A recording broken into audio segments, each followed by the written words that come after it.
I will approach the narrow angle, I will stop, I will orient check to the back, I will listen to the environment. Do I want to clear this room? Yes, I want to. I will start working with the apex of the threshold. My feet, gun and eyes are synchronized with the threshold. I will snap the 90 degrees. I will continue to slice, continue to slice. I will attack the corner as soon as I decide that it's enough for me. And as soon as I will attack the corner, I will give a quick check to the back to make sure that everything is fine. Or in this case, I have to deal with the door, and so on and so on.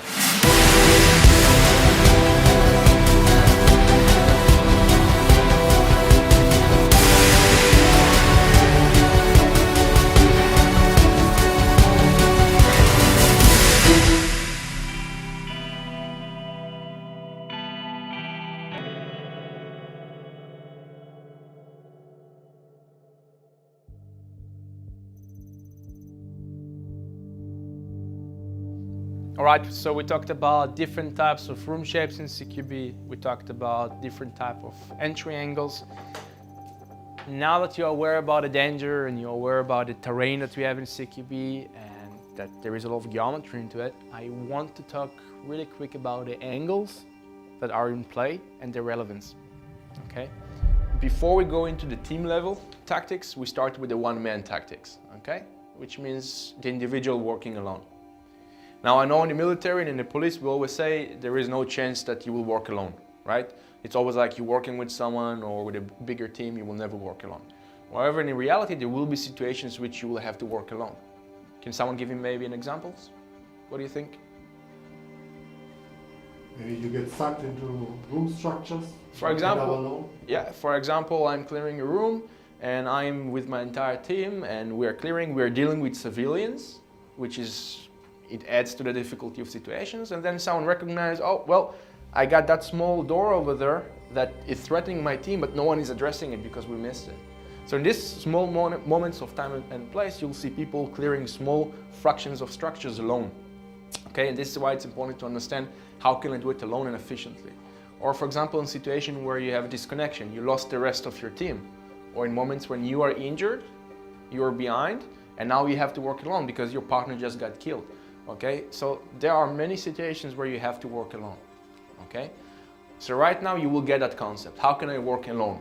And in our system, that concept, that this one-man room clearing is fitting perfectly into the 2-man, 3-man and 4-man, because in the end, the appointment work in different contexts is fairly the same. Make sense? Good. So we will go through it. Is there any questions regarding what we're doing? Context.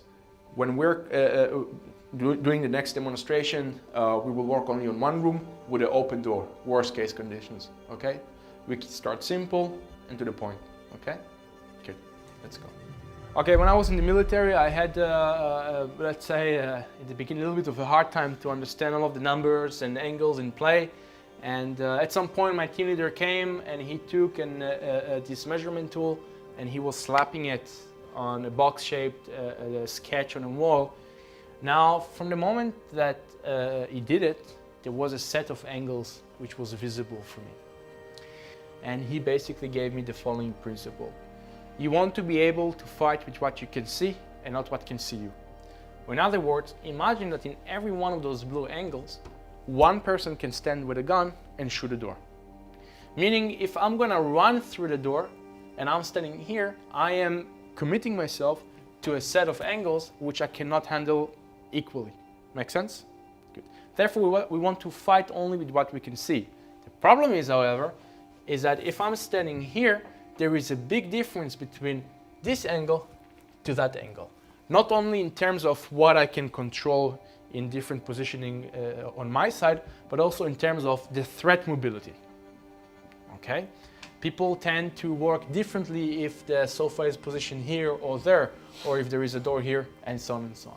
So what we will do right now is I will give you definitions and terminology in relation to these angles. This will be consistent tomorrow, meaning we will work a lot with these definitions. Okay? Good. All right, before we start really quick, what are the name of the angles we have in CQB, in room clearance? Narrow. What else? 45, 90, 150, 180. Okay. What we'll do is the following. I will start breaking down first the position. What am I doing in every angle? And from there, slowly, I will build on top of it the tactic itself. What do we achieve? What are the dangers? And so on and so on. Make sense? Perfect. All right, let's break down these angles. All right, so the first angle that we have is the very first exposure, and that is what we call the narrow angle. It may vary in your size or in the frame size, but primarily it represents the very beginning of exposure into the room. What if there is a closed door? Well, if we open a door, then we can see it, okay? Narrow angle, very, very thin exposure into the room, okay? Good. This angle is very good in terms of fixing certain stoppages or bailing out to, or turning in situations where I'm standing here and I need to extract myself and so on and so on. This is the beginning of everything. So the narrow angle is basically this. As soon as I'm approaching the door, and let's say I'm just walking normally, at some point, of course, when the door is open, I will see a very narrow, a very thin exposure into the room. In this case, I can see the hinges of the door, and I can see slightly beyond the door, and that already allows me to understand that 1, my exposure starts, 2, I can already start cheating the angles and look what's happening inside that room. Is there smoke coming out? Is there blood stains? And so on and so on. Make sense? Good. Right here, right now, from the moment I see that small angle, I'm in the narrow angle. This is the very beginning. Now, since we're in a one-man room clearing context, what we normally teach guys to do in the narrow angle is to stop, bring the gun down, breathe, look to the back, and look back to the door. What basically we want individuals to do is to do a quick orientation check. 1, I want to understand whether I really want to take this room. For example, if I hear 3 people talking inside this room, what does it mean for me? From a tactical perspective, I'm unable to handle this room, right? Good. Second, by stopping here and breathing, I'm preparing myself for the possibility of a threat. And second, I'm able to do a quick back check, making sure that I'm on the right place where I want to be, and that above all, no one else is flanking me or whatsoever. So for example, if I'll be here and I'll see a shadow, I will be able to get away from that room and prioritize that shadow, and so on and so on. Make sense? Perfect. Let's talk about the body. As soon as I'm on the narrow angle, I am shifting my legs from here all the way to the wall. So my hips are going to the wall. The reason for that is as following. 1, better exposure management. Second, more cover or actually concealment. And 2, I am setting my body into a synchronization with the threshold. So basically what I'm doing is not only that I'm getting the rest of my body behind cover, but my leading foot is going to point to the threshold. My gun will point to the threshold, and my eyes will point to the threshold. 1 line of exposure.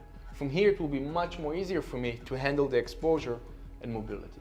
Go on that angle, 45 degrees, and just slide here towards this angle, right here. Can you see my feet? Good. If I will train guys to slice like this, if you will recognize, as I'm slicing, that leg is already coming faster into the light, correct?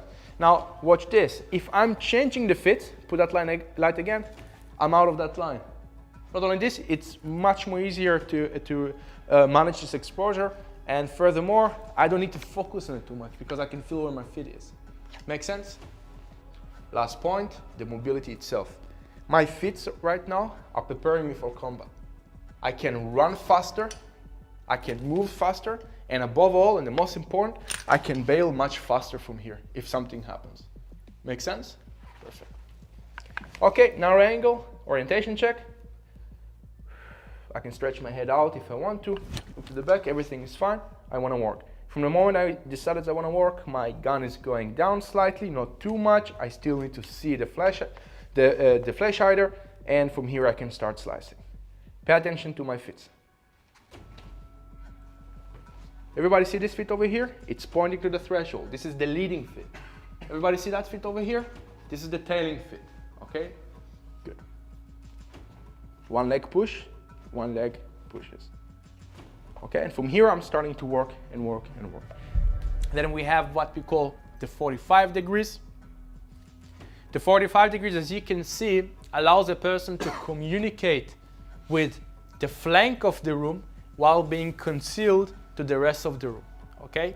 Meaning that right now, even if someone is standing here, he cannot see that person at all. But in the same time, that person over here is able to scratch information which he can prepare himself to. For example, can everybody see the door over here? At this point, he can stop and he can say to himself, well, you know what, I have a door over there. If it's an open door, I can bring up the shield guy, whatsoever. He can still solve and address this problem from outside without dealing with the next issues. The reason why I'm changing the fit, and for example, I'm not slicing like this, like for example in the shooting range, you'll see a lot of guys slicing like this, the doors, because I used for shooting range positions, or like this, is because I want to maximize the concealment behind the threshold. Okay, in CQB I have no cover, I have only concealment in the end, okay? Because now you can see me, now you can't see me. Okay, makes sense? Good. By having my gun now all the way down, and again, it's not all the way down, it's still within the low ready context, I'm able to manage my exposure, and there will be no chance that my gun will be exposed like it is now to the next angle. Because right now, the 60 degrees and 90 degrees can see my flash hider coming. Which is, by the way, what is the result here? What will be the tactical issue? If someone can see that part coming? I will trigger the room and I will trigger the next angles, which means automatically the next angles will have an advantage. Make sense? That's the reason why the gun is down. We will get back to that later. Then we have the 90 degrees. The 90 degrees is an angle that allows me to see the center of the room, which normally this is where people will be normally standing at, unless we already started to fight with them. In the 90 degrees, my body posture is relatively comfortable, it's simple. There is a big difference, however, between weak side to strong side.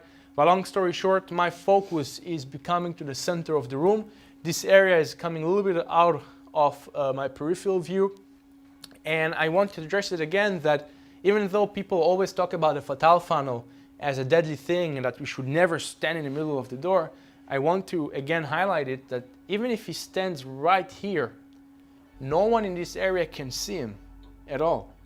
And this person is able right now not only to divide the room into two parts as controlled and uncontrolled, but still he can prepare himself to the next issue. So for example, in a police context, if an officer for the first time of his life just shot someone over here, instead of running and doing it and overloading himself, he has time here to engage the threat, to identify him, whatever, perhaps eliminate him, breathe, get back into control, and then continue to clear the room while not being exposed to the next problems. So I will approach the door, I will stop at a narrow angle. The narrow angle will allow me to see a very thin exposure into the room. That exposure will not allow me to see the corner of the room, but it will allow me to scratch a little bit of information outside of the room. At this point, I will stop and I will do what we call the orientation check.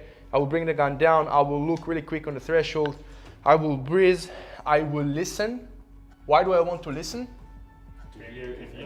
Okay, if I hear 3 people speaking Arabic inside, and probably, maybe I cannot clear that room, or perhaps I want to bail out, okay? In addition, I will also look to the threshold and look to the back for any case. It could be I missed my target, it could be that I picked now information which I missed before, and so on and so on.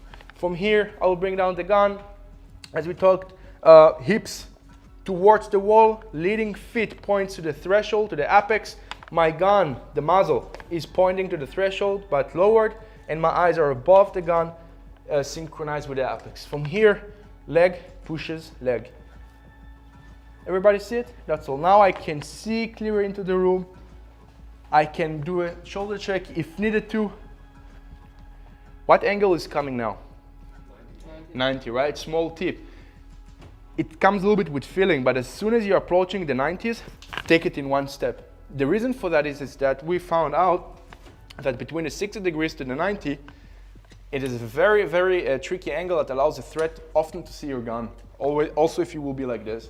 So what we say is as soon as you start to isolate the 90 degrees, take it in one movement. Make sense? Good. As soon as I take it in one movement, I don't have to bring the gun up. It depends what you prefer to do. I have the 90 degrees. It's a meaningful angle, therefore I will stop. Shoulder check, everything is fine, and I will continue to slice. Next angle that we have really quick and dirty is the 150. In Israel, we also refer to it as 45. We call it 150 because of the following reason. We want to highlight that, for example, if I'm coming from this area, the more I'm opening the room, the higher the number goes. And the higher the number goes, the higher the danger goes, okay? due to the following reason. Even though it's still an angle that allows me to see a flank of a room, the person here is losing control on that area. It brings several problems that we will demonstrate tomorrow, but long story short, this area over here, the previous 45, is out of control. That means if someone is going to come through the door, not only that he will not be able to see it, but if there will be additional team members over here, they will not be able to address it, okay? So it's fragile. As you can see, past the 90 degrees, my leading feet, my gun, and my eyes are on one line which is synchronized with the apex of the threshold. And apex, I remind you, is the edge of the object we're working with, whether it's a cover or concealment.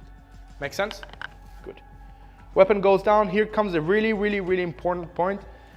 Compress the weapon up a little bit too. You see what I did with the stock? This is really important. Why? Because in other rooms, you will see that the threshold won't be so deep. It might be a little bit thinner, which means if I will slice like this, the next corner or the next angle will be able to see my gun coming. Therefore, here, we compress the weapon by bringing the stock up. Am I slower now or faster? I'm still faster, I can shoot. I don't even need to go through the side. And why? Because point shooting. Okay, so it still works. All right, let's continue. Then we have the final angle, which is the 180 degrees, which is the hard corner, basically taking the corner. Slicing, slicing, slicing. Next phase is isolating the corner. I am trying to cheat the angles and see as much as possible from outside before committing to the next angle.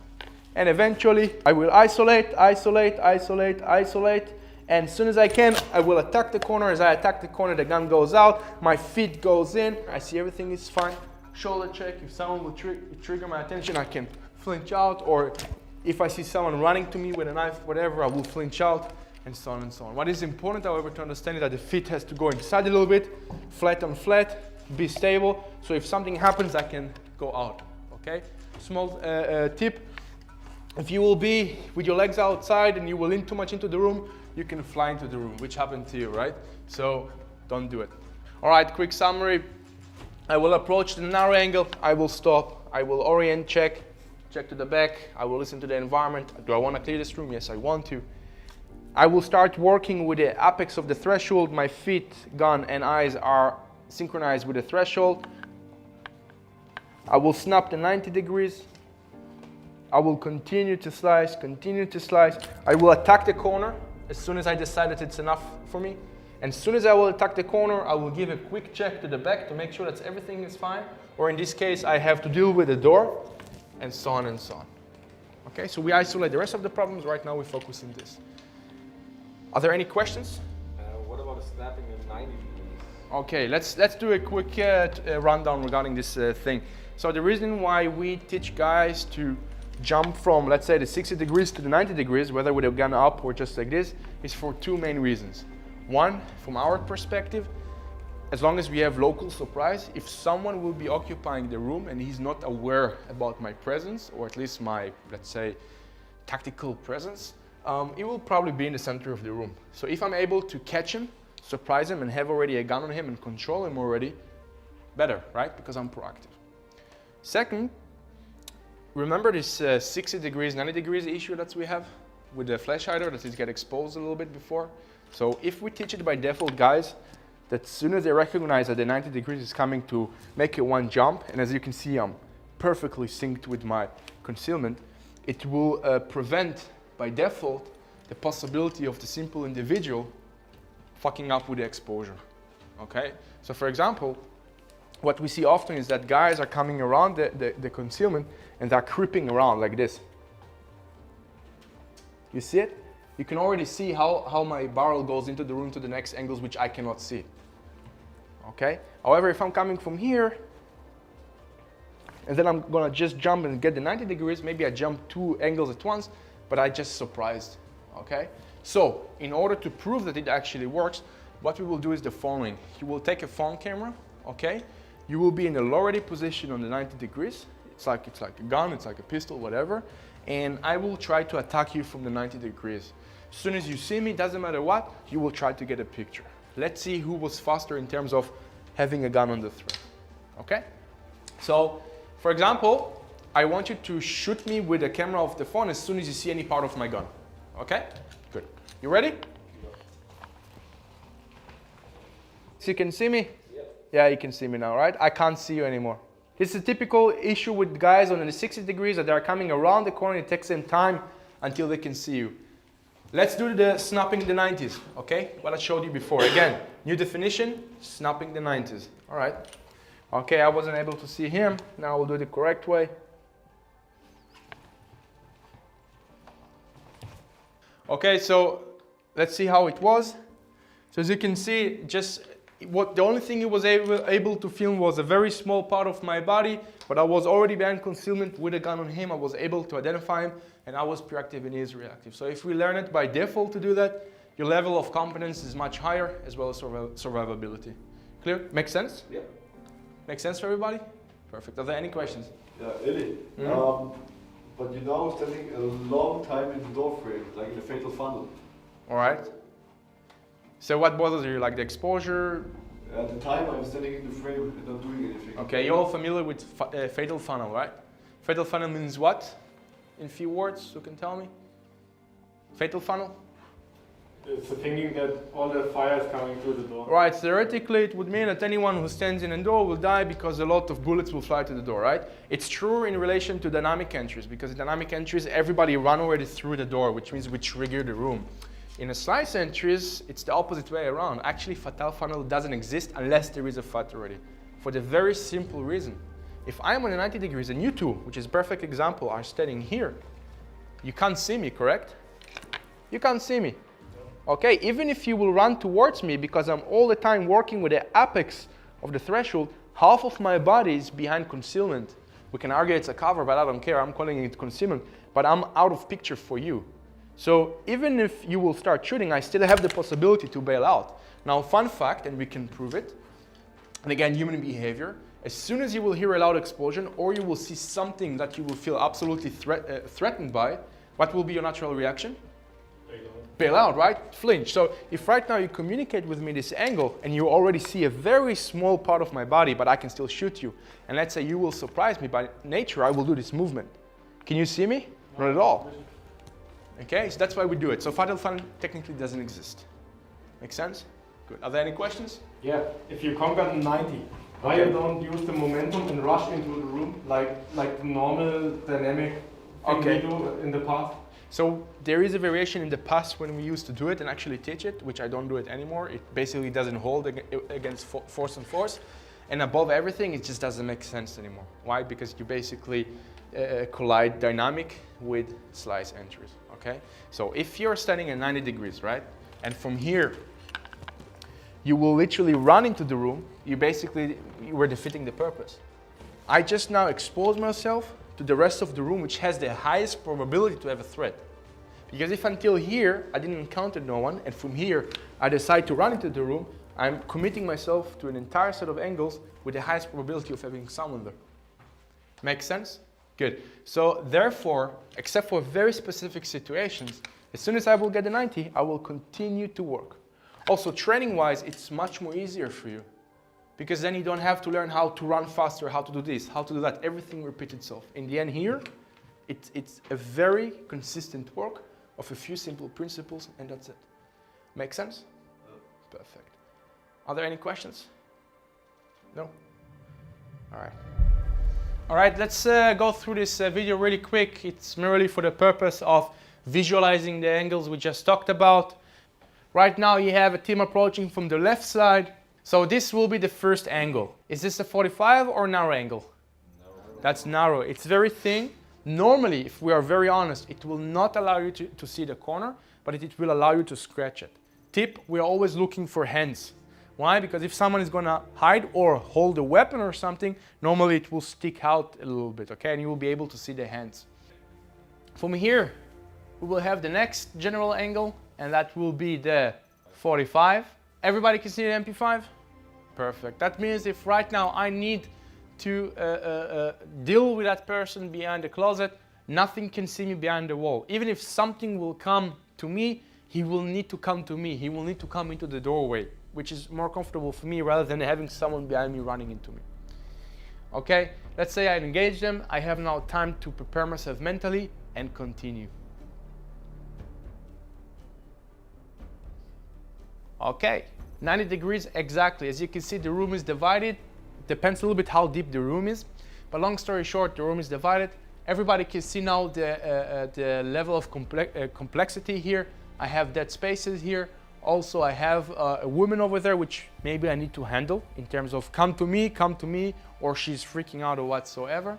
If I need to handle her in terms of identification or profiling, I still can do it behind concealment without committing myself to do too many different angles. Make sense? Perfect. Let's continue really quick. Then we have the 150 degrees and the corners. And here comes a very important thing. This is the angles, narrow 45, 90, 150, and 180.